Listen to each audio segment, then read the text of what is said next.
ஒரு மாபெரும் வெற்றி ஊர்வலத்தை இப்போ நீங்க உங்க மனக்கண்ணுல கற்பனை செஞ்சு பாருங்க.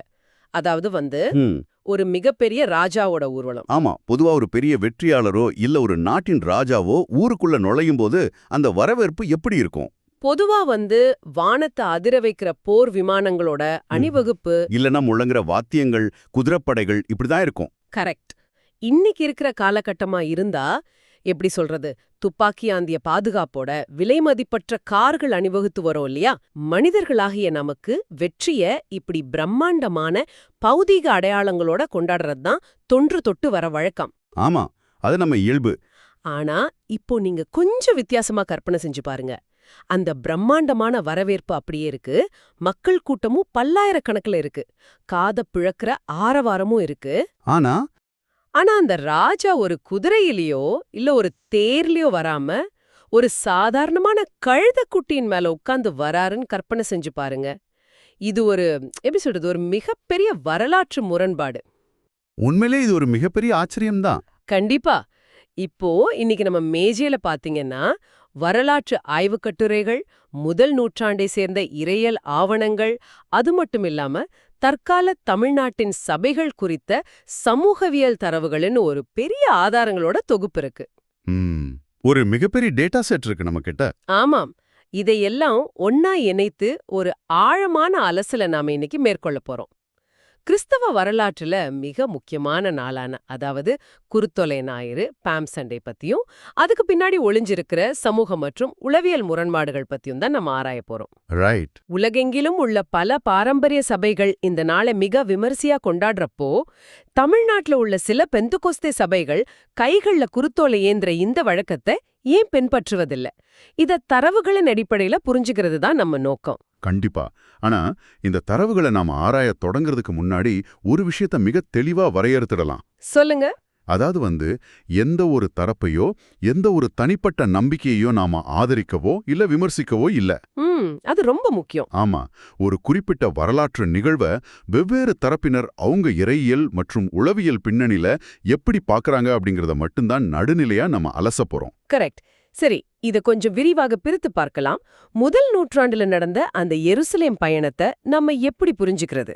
இப்போ முதல் நூற்றாண்டின் எருசலேம் நகரத்துச் சூழலை நாம புரிஞ்சுக்கிட்டாதான் இந்த நிகழ்வோட வீரியம் நமக்கு விளங்கும்.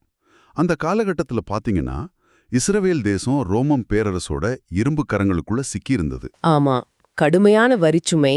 அதேதான், கடுமையான வரிச்சுமை, அடக்குமுறை, அப்புறம் அடிமைத்தனம். இதனால மக்கள் பெரும் துயரத்தில் இருந்தாங்க.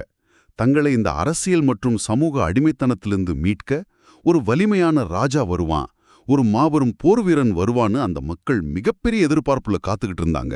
ஓ, அப்போ அந்த அரசியல் பின்னணியோடு பார்க்கும்போதுதான் இயேசு எருசலேம் நகருக்குள்ள நுழைஞ்ச அந்த சம்பவம் ஏன் அத்தனை பெரிய அதிர்வலையை ஏற்படுத்துச்சுன்னு நமக்கு புரியுது. மிகச்சரியா சொன்னீங்க. நம்ம கிட்ட உள்ள வரலாற்று பதிவுகளின்படி பாத்தீங்கன்னா யூதர்களோட பாஸ்கா பண்டிகைக்காக எருசலேம்ல லட்சக்கணக்கான மக்கள் கூடியிருந்த நேரம் அது. அப்போ இயேசு ஒரு கழுதைக்குட்டியின் மேல ஏறி வராரு. அந்த நகரமே திரண்டு வந்தா ஒரு வரவேற்குது. மக்கள் தங்களோட மேலாடைகளையும் கைகள்ல கிடைச்ச பேரீச்ச மரக்கிளைகளையும், அதாவது குருத்தோலைகளையும் தரையில கம்பளம் போல விரித்து ஒசனா அப்படின்னு முழக்கமிட்டு அவரை வரவேற்கிறாங்க. இதுல ஆச்சரியப்பட வைக்கிற ஒரு விஷயம் என்னன்னா, சொல்லுங்க. ஒருபுறம் ரோம பேரரசோட ஆளுநரான பொந்தியு பிலாத்து போர் குதிரைகள் மற்றும் ஆயுதம் ஏந்திய படைகளோட நகரின் ஒரு வாசல் வழியா நுழையறாரு. அதே நேரத்துல நகரின் மறுபுறம் இயேசு ஒரு எளிய கழுதைக்குட்டியின் மேல அமைதியா நுழையறாரு. வாவ், உலக வரலாற்றுல இது ஒரு மிகச்சிறந்த முரண்பாட்டு காட்சி இல்லையா? கண்டிப்பா. பண்டைய மத்திய கிழக்கு நாடுகளோட கலாச்சாரப்படி பாத்தீங்கன்னா ஒரு ராஜா குதிரையின் மேல ஏறி வந்தா அவர் போருக்கு செல்றாருன்னு அர்த்தம். ஓஹோ. ஆனா அதே ராஜா ஒரு கழுதையின் மேல ஏறி வந்தா அவர் சமாதானத்தை கொண்டு வராருன்னு அர்த்தம். யூத வரலாற்றுல ஜெக்கரியா அப்படிங்கிற ஒரு தீர்க்கதரிசி பல நூற்றாண்டுகளுக்கு முன்பே ஒரு வாக்குத்தத்தம் கொடுத்திருந்தாரு. அந்த தாழ்மையுள்ள ராஜா வருவாருங்கிற வாக்குத்தத்தமா? அதேதான். உன் ராஜா நீதியுள்ளவரும் ரட்சிப்பவரும் தாழ்மையுள்ளவராய் கழுதையின் மேலும் கழுதைக்குட்டியின் மேலும் ஏறி உன்னிடத்தில் வருவார் அப்படின்னு சொல்லியிருந்தார். ரோமர்களை போரிட்டு அழிக்கும் ஒரு போர் வீரனை மக்கள் எதிர்பார்த்து காத்துக்கிட்டு இருந்த வேளையில இயேசு அந்த பழமையான தீர்க்க தரிசனத்தை நிறைவேற்றும் விதமா முற்றிலும் மாறுபட்ட ஒரு சமாதானத்தின் ராஜாவா தன்னை வெளிப்படுத்திக்கிட்டாரு. ஆச்சரியமா இருக்கு. இந்த இடத்துல மக்கள் எழுப்பிய அந்த ஓசன்னா அப்படிங்கிற முழக்கம் நம்ம கவனத்தை ரொம்பவே ஈர்க்குது. பொதுவா ஓசன்னா அப்படின்னா ஏதோ வாழ்க இல்ல போற்றி அப்படிங்கிற மாதிரி ஒரு சாதாரண வாழ்த்து முழக்கம் தான் நான் முதல்ல நினைச்சிருந்தேன். நிறைய பேர் அப்படிதான் நினைக்கிறாங்க. ஆனா நம்ம கிட்ட உள்ள இறையியல் தரவுகளை பார்க்கும்பொழுது அதுக்கு பின்னாடி மிகப்பெரிய அரசியல் மற்றும் ஆன்மீக குறியீடு இருக்கிறது தெரியுது. ஆமா, ஹோசன்னா அப்படிங்கிற வார்த்தை எபிரேய மொழியில உள்ள ஹோஷியானா அப்படிங்கிற வார்த்தையிலேருந்து வந்தது. அதுக்கு நேரடி அர்த்தம் என்னன்னா, இப்பொழுதே எங்களை இரட்சியும், இல்லைன்னா எங்களை இப்போதே காப்பாற்றும் என்பதாகும். ஓ, அப்போ அது ஒரு அபயக்குரல். கரெக்ட். ரோமர்களோட அடக்குமுறையிலிருந்து தங்களை உடனடியா விடுவிக்க வந்த ராஜாவா அவங்க அவளை ஏத்துக்கிட்டதற்கான ஒரு மிகப்பெரிய அபயக்குரல் அது. மக்கள் தங்கள் ஆடைகளை தரையில விரிச்சது ஒரு மாபெரும் தலைவருக்கு இன்னைக்கு நம்ம அளிக்கிற சிவப்பு கம்பள வரவேற்புக்கு ஒப்பானது. தங்களை அர்ப்பணிக்கிற ஒரு குறியீடு. ஆமா, எங்கள் சுயத்தையும் எங்கள் அடையாளத்தையும் உங்கள் காலடியில் சமர்ப்பிக்கிறோம் அப்படிங்கறத அவங்க வெளிப்படுத்தினாங்க. மேலும் பாத்தீங்கன்னா, கிறிஸ்தவ வரலாற்றுல இந்த நாளுக்கு இன்னொரு மிக முக்கியமான பரிமாணம் இருக்கு. புனித வாரம். கரெக்டா? ஆமா, புனித வாரம் இல்லனா பாடுகள் நிறைந்த வாரம்னு அழைக்கப்படுற மிக முக்கியமான ஒரு வாரத்தோட தொடக்கம் இதுதான். இது இல்லாம பெரிய வெள்ளியோ இல்ல ஈஸ்டர் பெருவிழாவோ இல்ல. இயேசுவோட சிலுவை மரணம் மற்றும் உயிர்த்தெழுதல் ஆகியவற்றை உள்ளடக்கிய அந்த மாபெரும் வாரத்தோட நுழைவு வாயில் இந்த குருத்தோலை ஞாயிறு தான். இந்த வரலாற்று நிகழ்வோட அடையாளங்கள் ஈஸ்டர் பண்டிகையோட அடித்தளத்தோட இவ்வளவு ஆழமா பின்னி பிணைஞ்சிருக்கும் போது இங்கேதான் விஷயம் ரொம்ப சுவாரஸ்யமா மாறுது. எப்படி சொல்றீங்க? அதாவது இதை பின்பற்றும் முறைகள்ல ஏன் இவ்வளவு பெரிய வேறுபாடுகள் வந்துச்சு அப்படிங்கிற கேள்வி இயல்பாவே எழும் இல்லையா? வரலாற்று ஆய்வு கட்டுரைகளின்படி 4ஆம் நூற்றாண்டிலேயே கத்தோலிக்கா மற்றும் பாரம்பரிய சபைகள்ல மக்கள் கைகள்ல குருத்தோலைகளை பிடிச்சுக்கிட்டு பாடல்களை பாடி பவனியா வர்ற வழக்கம் தொடங்கிடுச்சு. ஆமா, இன்னைக்கும் CSI போன்ற பாரம்பரிய சபைகள்ல இது மிக விமரிசையா கொண்டாடப்படுது. ஆனா தமிழ்நாட்டுல உள்ள பல பெந்தகோஸ்தே சபைகள்ல இந்த காட்சி காணப்படுவதில்லை. அவங்க கைகள்ல குருத்தோலைகளை ஏந்தி பவனி வருவதில்லை. ரைட். இரண்டு தரப்பினரும் ஒரே வேதாகமத்தை தான் படிக்கிறாங்க. அப்போ ஏன் இந்த வழக்கம் முற்றிலும் மாறுபடுது? இந்த இடத்துல பாரம்பரிய சபைகளுக்கும் பெந்தகோஸ்தே சபைகளுக்கும் இடையே உள்ள உளவியல் மற்றும் இறையியல் அணுகுமுறைகளை நம்ம ரொம்ப ஆழமா புரிஞ்சுக்கணும். கண்டிப்பா. பெந்தகோஸ்தே இயக்கத்தோட உருவாக்கமே பாத்தீங்கன்னா மிக கடுமையான சடங்கு முறைமைகளுக்கு எதிரான ஒரு எதிர்வினையா தான் உருவானது. அவங்க வெளிப்படையான பௌதிக பொருட்களை சார்ந்த சடங்குகளை விட மனிதனோட உள்ளத்தின் ஆழத்தில் இருக்கிற விசுவாச அனுபவத்துக்கே அதிக முக்கியத்துவம் தராங்க. அதாவது சடங்குகளை அவங்க தவிர்க்க விரும்புறாங்க.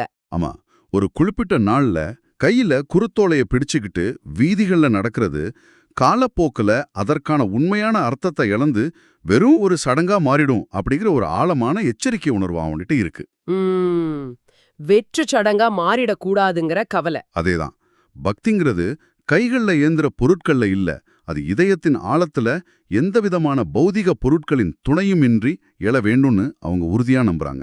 இப்போ உங்களை நான் இங்கே சற்றே தடுத்து ஒரு தர்க்க ரீதியான கேள்வியை கேட்க விரும்புறேன். கேளுங்க. மனிதர்களோட உளவியலை பத்தி பேசும்போது நமக்கு சில விஷயங்களை நினைவில் வச்சுக்க, அதோட வீரியத்தை உணர்ந்து கொள்ள சில கண்ணுக்கு தெரியும் அடையாளங்கள் தேவைப்படுது இல்லையா? சிம்பிள்ஸ். ஆமா, சிம்பிள்ஸ்.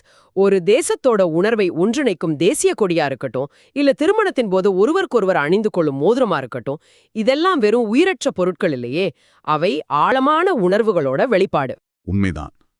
அப்படி இருக்க கையில ஒரு குருத்தோலையை ஏந்துறது எப்படி வெறும் சடங்கா மாறும்?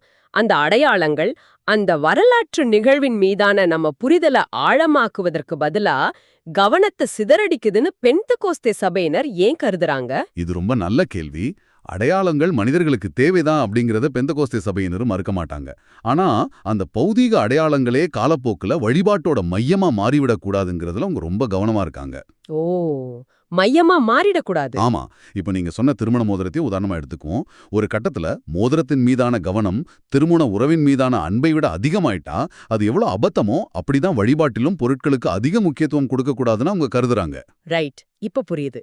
இந்த இடத்துல நம்ம தரவுகள்ல உள்ள ஒரு மிக முக்கியமான இறையியல் கோட்பாட்டை நம்ம கவனிக்கணும். அதுதான் விவரிப்பு, அதாவது டிஸ்கிரிப்டிவ் மற்றும் கட்டளை பிரிஸ்கிரிப்டிவ் ஆகியவற்றுக்கு இடையிலான வேறுபாடு. ஒரு நிமிஷம், வேதாகமத்துல மக்கள் குருத்தோலை பிடிச்சது மிக தெளிவா குறிப்பிடப்பட்டிருக்குதே. மக்கள் பேரீச்ச மர கிளைகளை பிடித்துக்கொண்டு அவரை எதிர்கொள்ள போனார்கள் அப்படின்னு அந்த வரலாற்று பதிவு சொல்லுது. அப்போ இத அவங்க எப்படி அணுகுறாங்க? அங்கேதான் நான் சொன்ன இந்த டிஸ்கிரிப்டிவ் மற்றும் பிரிஸ்கிரிப்டிவ் வாதம் முன்வைக்கப்படுது. பெந்தெகோஸ்தே சபையினர் இந்த நிகழ்வை ஒரு வரலாற்று சம்பவமா, அதாவது டிஸ்கிரிப்டிவா மட்டுமே பார்க்கறாங்க. ஓஹோ, அதாவது 2000 வருஷங்களுக்கு முன்னாடி எருசலேம் மக்கள் அவங்க கலாச்சாரத்தின்படி தங்கள் கைகள்ல கிடைச்ச கிளைகளை பிடிச்சு அப்படி செய்தார்கள் அப்படிங்கிறது ஒரு வரலாற்று பதிவு. ஆனா அது கட்டளை கிடையாதுன்னு சொல்றாங்களா? அதேதான், நீங்களும் ஒவ்வொரு வருஷமும் குருத்தோலை பிடிச்சு பவனி வர வேண்டும் அப்படின்னு இயேசுவோ இல்ல பைபிள்ல உள்ள வேற எந்த பகுதியோ ஒரு கட்டளை, அதாவது பிரிஸ்கிரிப்டிவா எங்கும் கொடுக்கல அப்படிங்கறத அவங்க சுட்டி காட்டுறாங்க. உதாரணமா பாத்தீங்கன்னா, திருவிருந்தின் போது கம்யூனியன் அப்போ இயேசு என்னை நினைவு கூறும்படி இதை செய்யுங்கள்னு மிக தெளிவா கட்டளையிட்டார். ஆனா குருத்தோலைகளை பிடிக்குமாறு அவர் எங்கும் கட்டளை இடல அப்படிங்கறது அவங்களோட வாதம். இது வேதாகமத்தை அணுகும் முறையில உள்ள மிக நுட்பமான ஒரு வேறுபாடு. நடந்ததை விவரிப்பதற்கும் அதை தொடர்ந்து செய்யச் சொல்வதற்கு உள்ள வித்தியாசத்தை இது அப்பட்டமா காட்டுது. கண்டிப்பா. நம்ம கிட்ட உள்ள சமூகவியல் தரவுகள் பாத்தீங்கன்னா, பெந்தகோஸ்ட் சபையினர் புதுப்பிக்கப்பட்ட வழிபாடு, அதாவது ரினியூட் வர்ஷிப் அப்படிங்கிற ஒரு கருத்தாக்கத்தை வலியுறுத்துறத காட்டுது. ஆமா, அவங்க தங்களை அந்த பாரம்பரிய சடங்கு முறைமைகள்ல விடுவிச்சுக்கிட்டு எந்தவித இடைத்தரகர்களோ இல்ல உருவக கொண்டாட்டங்களோ இல்லாம நேரடியாக இறைவனோடு தொடர்பு கொள்ளும் ஆவிக்குரிய ஆராதனைக்கு அதிக முக்கியத்துவம் கொடுக்கறாங்க. அதாவது ஸ்பிரிச்சுவல் வர்ஷிப். கரெக்ட். சடங்குகள் மனிதர்களை ஒரு குறிப்பிட்ட வட்டத்துக்குள் சுருக்கிவிடும். ஆனா ஆவியின் அடிப்படையிலான வழிபாடு சுதந்திரமானது அப்படிங்கிற எண்ணம் இதுல ஓங்கி ஒலிக்குது. அந்த சுதந்திரம் தான் அவங்க வழிபாட்டு முறையோட அடித்தளம். குறிப்பிட்ட நாட்களையும் குறிப்பிட்ட பொருட்களையும் சார்ந்திருக்காம இருப்பது அவங்களோட ஆன்மீக பயணத்துக்கு வலு சேர்க்குதுன்னு அவங்க நம்புறாங்க. உண்மைதான். சரி, இவ்வளோ ஆழமான வரலாற்று மற்றும் உளவியல் காரணங்கள் இருந்தாலும் ஒரு சாமானியனுக்கு எழும் கேள்வி இதுதான். என்ன கேள்வி? அவங்க குருத்தோலை ஞாயிறு அப்படிங்கிற அந்த குறிப்பிட்ட நாளை அதற்கான பௌதிக அடையாளங்களோடு கொண்டாடுவது இல்லை அப்படின்னா, இயேசுவை ராஜாவாக போற்றும் அந்த உணர்வை, அந்த வரவேற்பை அவங்க எப்படிதான் வெளிப்படுத்துறாங்க? அந்த ஓசன்னா முழக்கத்தோட சாராம்சத்தை அவங்க எப்படி தங்கள் வாழ்வியல்ல இணைக்கிறாங்க? ரொம்ப முக்கியமான கேள்வி. அவங்க அந்த முழக்கத்தோட முக்கியத்துவத்தை விட்டுவிடல, மாறாக அதை தங்கள் வாழ்நாள் முழுவதற்குமா விரிவுபடுத்துறாங்க. இங்குதான் ஒவ்வொரு நாளும் ஓசன்னா அப்படிங்கிற மிக ஆழமான ஒரு தத்துவத்தை நம்ம புரிஞ்சுக்கணும். ஒவ்வொரு நாளும் ஓசன்னா கேட்கவே ரொம்ப சுவாரஸ்யமா இருக்கே. ஆமா, பெந்தெகோஸ்தே சபையினோட இறையியல் தரவுகளின்படி அவங்களுக்கு ஒவ்வொரு ஞாயிற்றுக்கிழமை நடைபெறும் ஆராதனையும் இயேசுவை ராஜாவாக போற்றும் நாள்தான். ஓ, வருஷத்துக்கு ஒரு நாள் இல்ல. கரெக்ட். இன்னும் சொல்லப்போனா, ஆண்டவரை போற்றுவதற்கும் அவரை தங்கள் வாழ்வின் ராஜாவாக வரவேற்பதற்கும் வருஷத்துக்கு ஒரு குறிப்பிட்ட நாளை மட்டும் ஒதுக்க வேண்டிய அவசியம் இல்லை. அவங்க ஒவ்வொரு நாளும் ஒவ்வொரு ஜெபத்திலும் ஒவ்வொரு ஆராதனையிலும் அந்த ஓசன்னா அனுபவத்தை, அதாவது எங்களை ரட்சியும் அப்படிங்கிற அந்த உணர்வை எந்தவித அடையாளங்களும் இன்றி உணர்வுபூர்வமா வாழ முயற்சி செய்றாங்க. இதை மனித உறவுகளோடோ நம்ம அன்றாட வாழ்க்கையோடும் ஒப்பிட்டு பார்த்தா இரு தரப்பினரோட மனநிலையும் மிக தெளிவா விளங்கும்னு நினைக்கிறேன். எப்படி ஒப்பிடுவீங்க? அதாவது இது ஒருவரிடம் நாம காட்டும் அன்பை போன்றது. இப்போ உங்க வாழ்க்கை துணையிடமோ இல்ல பெற்றோரிடமோ நீங்க வச்சிருக்கிற அன்பை வருஷத்துக்கு ஒரு நாள் வரும் அவங்க பிறந்த நாளிலோ இல்ல திருமண நாளிலோ ஒரு பிரம்மாண்டமான விழா எடுத்து விலை உயர்ந்த பரிசுகள் கொடுத்து கொண்டாடுவது ஒரு விதம். அது ஒரு ஸ்பெஷல் டே. ஆமா, அந்த நாள் அந்த உறவின் முக்கியத்துவத்தை ஒரு வரலாற்று மைல்கல்லா பதிவு செய்யுது. இது பாரம்பரிய சபைகளோட முறைன்னு வச்சுக்கலாம். ஆனா எந்த ஒரு சிறப்பு நாளும் இல்லாம ஒவ்வொரு நாளும் காலையில அவங்களுக்கு ஒரு கோப்பை காஃபி போட்டு கொடுப்பதன் மூலமாகவோ, சின்ன சின்ன உதவிகள் செய்வதன் மூலமாகவோ, சிறு வார்த்தைகள் மூலமாகவோ அந்த அன்பை ஒரு அன்றாட பழக்கமா வெளிப்படுத்துவது இன்னொரு விதம். அருமையான உதாரணம். இந்த 2வது விதத்துல வெளிப்படையான கொண்டாட்டங்கள் இல்ல, ஆனா ஆழமான தொடர்ச்சி இருக்கு. இதுதான் பெந்தெகோஸ்தே சபையினரோட முறை. ரொம்ப சரியா சொன்னீங்க. இத கேட்கும் உங்களை நோக்கி நான் நேரடியாக ஒரு கேள்வியை முன்வைக்க விரும்புறேன். நீங்க உங்க வாழ்க்கையில முக்கியமான கொள்கைகளை இல்ல உறவுகளை எப்படி அணுகுறீங்க? ஒரு பண்டிகையா வருஷத்துக்கு ஒரு முறை அதற்கான முழு அடையாளங்களோட பிரம்மாண்டமா கொண்டாடுறீங்களா? அல்லது அதை எந்தவித ஆடம்பரமும் இல்லாம உங்க அன்றாட பழக்கமா உங்க வாழ்வியலாகவே மாத்திருக்கீங்களா? எக்ஸாக்ட்லி. இந்த ஒப்பீடு இந்த ரெண்டு முரண்பட்ட அணுகுமுறைகளையும் மிக நேர்த்தியா இணைக்குது. ஆமா. தரவுகளின் அடிப்படையில இந்த முழு விவாதத்தையும் ஒரு பரந்த கண்ணோட்டத்தோட நாம பார்க்கும்போது மனிதர்களோட பன்முகத்தன்மை எவ்வளவு ஆழமானது அப்படிங்கறத நம்மால உணர முடியுது. ஒரே ஒரு வரலாற்று நிகழ்வு தான், ஒரே ஒரு வேதாகமம் தான். ஆனா அத புரிஞ்சு கொள்ளும் விதமும் அதை தங்கள் வாழ்வுல செயல்படுத்தும் விதமும் எத்தனை மாறுபட்டதா இருக்கு பாத்தீங்களா? இந்த பல தரப்பட்ட கண்ணோட்டங்கள் ஒன்றையொன்று எதிர்க்கல, மாறாக ஒரு விஷயத்தோட புரிதல அவை மேலும் மெருகேற்றுது. ஆமா. ஒரு தரப்பு பாரம்பரியத்தின் மூலமாகவும் பௌதீக அடையாளங்களின் மூலமாகவும் வரலாற்ற பாதுகாத்து அடுத்த தலைமுறைக்கு கடத்துது. இன்னொரு தரப்பு பாத்தீங்கன்னா எந்தவித அடையாளங்களும் இல்லாம ஆத்மார்த்தமான அன்றாட ஈடுபாட்டின் மூலம் அந்த வரலாற்றோட ஆன்மீக உயிரோட்டத்தை பாதுகாக்குது. நாம இந்த ஆழமான அலசலோட இறுதி பகுதிக்கு வந்துட்டோம். இன்னைக்கு நாம பகுப்பாய்வு செய்த அத்தனை மூல கட்டுரைகளும் தரவுகளும் ஒரு விஷயத்த சந்தேகத்திற்கிடமின்றி நிரூபிக்குது. வழிபாட்டு முறைகள் மாறலாம், சபை பிரிவுகள் வேறுபடலாம், அவங்க தேர்ந்தெடுக்கிற பாதைகள் முற்றிலும் முரண்படுவது போல தோன்றலாம். ஆனா அனைவரின் அடிநாதமான நோக்கமும் ஒண்ணுதான். உண்மைதான். கைகள்ல பசுமையான குருத்தோழியை ஏந்தி ஆயிரக்கணக்கான மக்களோட வீதிகள்ல வரலாற்று பெருமிதத்தோட பவனி வந்தாலும் சரி, இல்ல ஒரு சிறிய அறையில கண்களை மூடி அமைதியா எந்தவித வெளிப்புற அடையாளங்களும் இன்றி துதித்தாலும் சரி, அந்த எருசலேம் நகருக்குள்ள நுழைஞ்ச சமாதானத்தின் ராஜாவே தங்கள் வாழ்வின் ராஜாவாக வரவேற்பதே இரு தரப்பினரோட உண்மையான நோக்கம். ரொம்ப அழகா தோத்து சொல்லிட்டீங்க. அந்த ஓசன்னா அப்படிங்கிற வார்த்தை கைகள்ல உள்ள குருத்தோலையால அடையாளப்படுத்தப்படுதா இல்ல அன்றாட வாழ்வின் அர்ப்பணிப்பால் வெளிப்படுத்தப்படுதாங்கிறத விட அது மனித உள்ளத்தின் ஆழத்திலிருந்து உண்மையா வருதா அப்படிங்கிறதே இந்த ரெண்டு தரப்பு தரவுகளும் நமக்கு உணர்த்தும் மையக்கருத்து. கண்டிப்பா. இந்த இடத்துல விவாதிக்கப்பட்ட மூலக்கட்டுரைகளை தாண்டி ஒரு ஆழமான கேள்வியை உங்ககிட்ட விட்டு செல்ல விரும்புறேன். மனிதர்களாகிய நாம இயல்பாவே கண்களால் காணக்கூடிய, கைகளால் தொடக்கூடிய பொருட்களைச் சார்ந்தே வரலாற்றை பதிவு செய்பவர்கள்.